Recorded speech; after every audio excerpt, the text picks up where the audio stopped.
I'm having dinner and I figured let me share some gems. I am having falafels, a mix of peas and green beans, a mixture of beans. It's a nice balance between protein and some starchy carbs. That's what I'm having for dinner. Let's have dinner and talk life in the UK. So I'm going to talk about the things that I've liked about living abroad and the things that I found quite challenging. So hopefully if you're planning on moving to the UK, or you're considering it but you're not too sure, maybe this video can help you decide. So if I think back about when I initially moved to the UK, and this must have been 2019. That's the first time I moved from South Africa to London. And when I first got here, I was like super excited. Some of the things that really made me feel like I haven't made a bad decision and I took a step in the right direction was the obvious first world things. Convenience. It felt like everything was convenient. The transport system was smooth. There were no rail strikes back then. You could order things and they'd come really quickly. The shops felt like there was a large variety. It just, it was the first world dream. Things were working as they should. The roads were clean. And I mean, they still are, but what I'm trying to express is that like when I initially got here, this was my impression of the UK. I was like, we've been missing out on soft life. The safety element of it, before I moved, so like a couple of weeks, or it might have even been the same week, I got robbed and I was quite shaken. And so it was quite like nerve-wracking for me to be driving around and just doing things with ease in South Africa.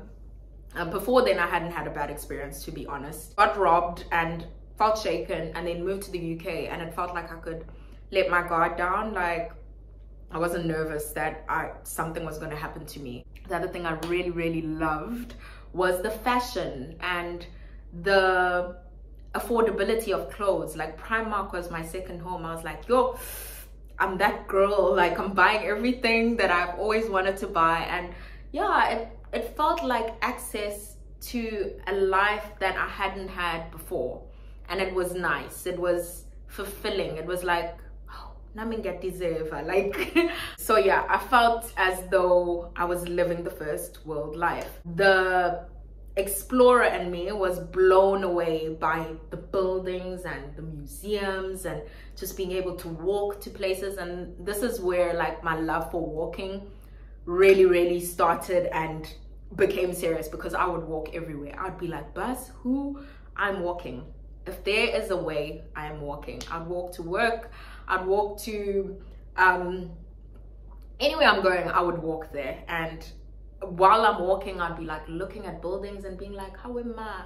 Like I am really, I'm in a foreign country, and I loved it. Like absolutely loved it. And I still do, to be honest. Like on some days, as much as I am like my life is now in the UK, sometimes I walk around and I'm like, it's nice here.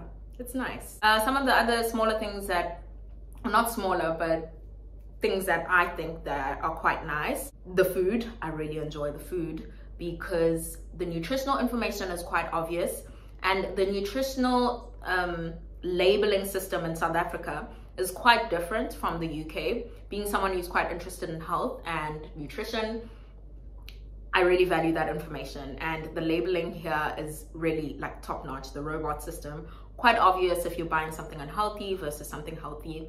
The way they flavor food, I enjoy that because I don't like heavily flavored food. The food is quite fitting to my palate, which I quite enjoy. When I initially got here was the currency and the strength of the pound to the rand.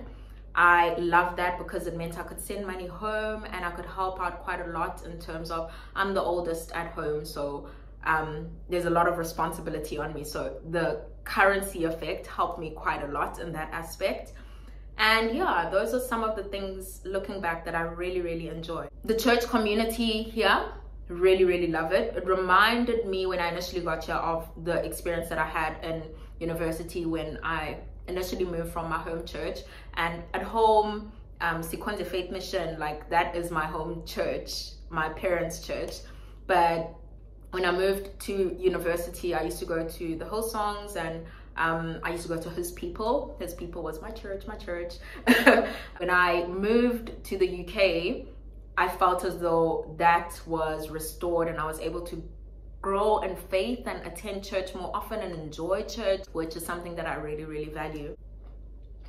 I've even forgotten about my food. You have access to a lot of countries, and it is much more affordable to travel from the UK to other countries. And I'm sure if you're considering moving to the UK, you've heard the stories, you've seen the Instagram posts, you've seen the people who've moved to the UK, and you're like, they're living soft life, it's nice there. Yeah, you can travel to a lot of places. I personally have not traveled much. I don't know what it's attributable to. At first, it was more along the lines of, I don't really value traveling that much. And then it was more of, I'll do it a bit later. And then there was COVID.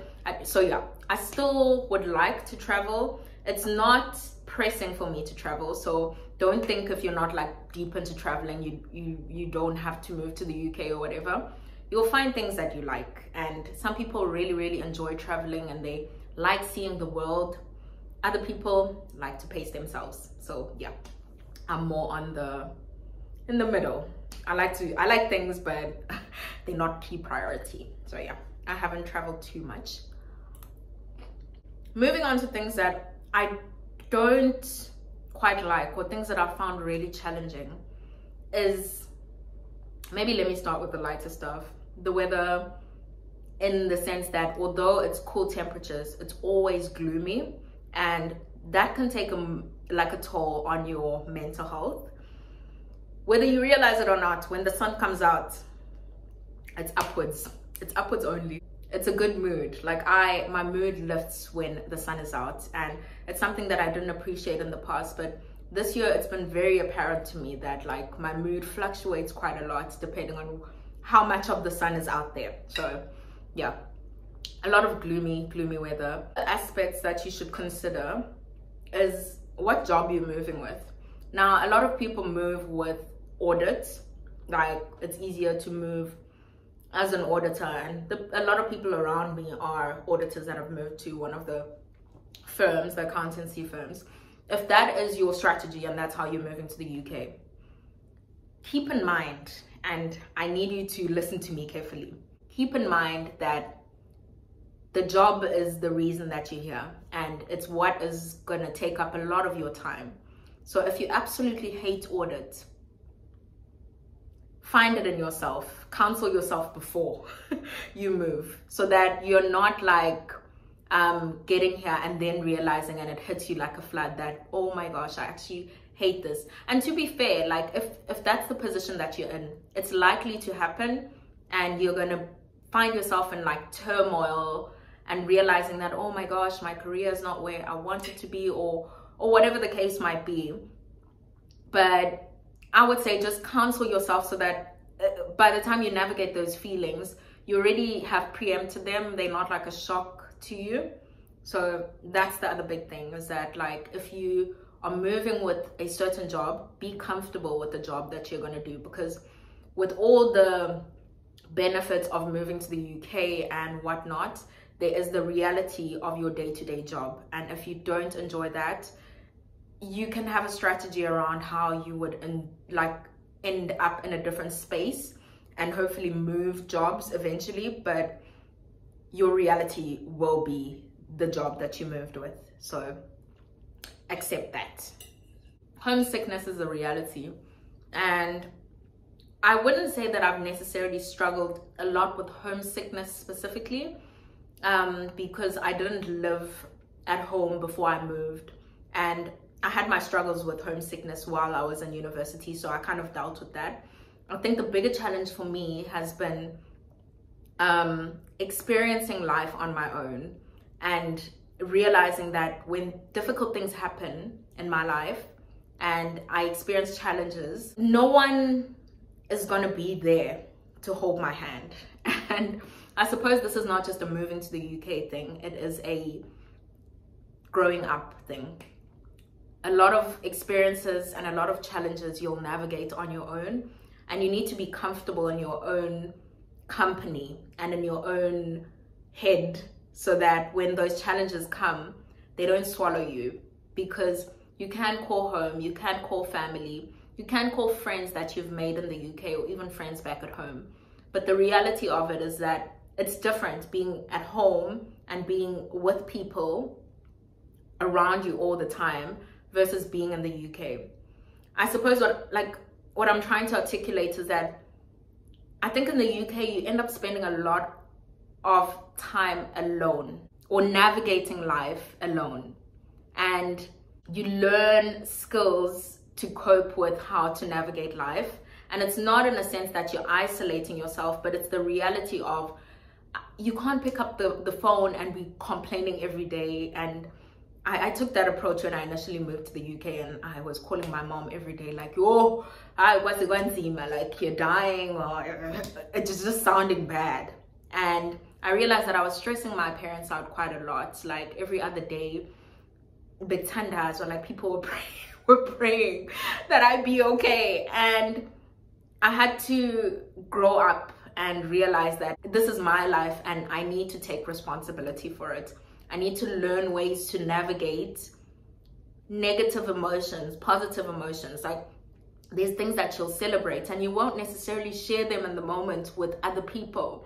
It'll just be you. You'll be like, yo, you're doing well, like in this regard, or yo, this was such a rough week. And it would be such a different experience if you were at home. So to bring the point home, excuse the pun, you experience a lot of things by yourself, and that is completely okay, but it's a skill that you need to learn. If you're experiencing challenges, reach out to people. Don't like struggle alone, but yeah, it's a bit different. Because if I make an example, for instance, when I was back in South Africa, if I was going through the most and I'd had like just a really challenging week, say, or even like midweek, I'd be like, no, actually, I'm gonna drive home and just seeing my mom is gonna be okay. I'm gonna be fine. And I'd go home and I'd chill with my sisters and we'd chat, and maybe I'd vent, and I'd go back the next day feeling a bit better. Versus when I'm in the UK, it just feels very isolating sometimes to go through things and be in the depth of it, and then share them in hindsight and be like, Benkoisha last week. Yeah, that's the reality of it, is that you'll go through things alone and you're gonna be okay, but just be aware of that. On the back end of that point, it's really important to build community. Now, people are different and we all choose to live our lives very differently, but it's important to have a group of people that you rely on if you need help or things get hard. Make friends. Like, it's hard to make friends. It's hard to find your people. And this is something that's taken me exceptionally long. And to be honest, it's still a work in progress. But it's important to find people that are like, that you click with, and you are yourself in their company and sharing life with, because you can't do life completely alone. It doesn't work out too well. It's not fun. It's not that great. Find people that are like you. Now, I'm an introvert and I enjoy spending time by myself. I enjoy my own company, and I enjoy also keeping a small group of friends. So I don't like having a lot of friends, because yeah, I find it easier that way. Even being an introvert and all of those things, I still need people around me. I need a community of people, because people make life. Life is different if there are people. And again, it goes to the point of comparison of, like, in South Africa, it's more easy to make friends. You don't, like, I don't know, you don't have to go way out of your way. You can meet someone at a grocery shop and you guys hit it off and it's great. I think that in the UK, you just really need to be intentional about creating friendships that are meaningful to you, and finding people like you that understand you, and that you feel like you are yourself around. Ways that you can make friends. If you're an extrovert, go out there, attend the events, find your people. Amapiano Fest, groove, all of those things. I personally find that trying to put myself out there is sometimes, I wouldn't say difficult, but like going beyond the point of acquaintanceship is quite challenging for me. So I need to be really intentional if I'm going to build relationships with people. But yeah, like church community, really great place to build friendships. Attending just random events like classes and gym, or pottery classes. That's something I actually still need to put on my list. Just where you will be able to interact with people, attend those things, because it goes a long way in building networks and friendships. And also go outside of your social circle. Like, it's easy to just fall into the, fine, I'm here, I'm just gonna make friends with people who are exactly like me. But there are also other people. There are lots of other people that you can make friends with. Lastly, stay in your lane. Just, if there's any piece of advice I can give you, stay in your lane. Just be true to the person that you are. You're gonna meet a lot of different types of people. And sometimes you might be under the impression that because you all come from the same area or the same place, you should be living the same lifestyle as others. And whatever comparison you may make, just stay in your own lane. You know your values. It's okay to develop and grow as a person, but stick to the things that make you you. Don't feel obliged to live a certain lifestyle or recreate yourself. If you're a person that is just laid back and like you don't like an extra life, continue living your life and make the best of the experience. Don't try and make it South Africa, because it's not. Don't try and make it the country that you're coming from if you're not from South Africa, because it's not. Just embrace it, embrace the change. You'll also realize that it's not just the pains that come with moving to a foreign country. It's also growing pains. Some things were bound to happen because you're growing as a person and you're developing and life is changing. So embrace all of that and stay true to who you are. Find things that make you happy and enjoy the process. If you wanted to take a leap of faith and move to the UK, if you feel like you're afraid or you feel that you're unsure, if there's nothing stopping you, honestly, make the move. If you really, really don't like it, you can always go home. It's fine. Like, there's no failure, honestly. And yeah, visit home as well. It helps. I hope you've enjoyed this video. My name is Sibu, and this channel is called Still Sibu. On this channel, I do mostly things that relate to nutrition and health and holistic wellness. And I also lately have been sharing a bit about my experience in the UK. If you like any of those topics, subscribe to the channel and share it with anyone who might be interested, and I will catch you in the next one. Bye.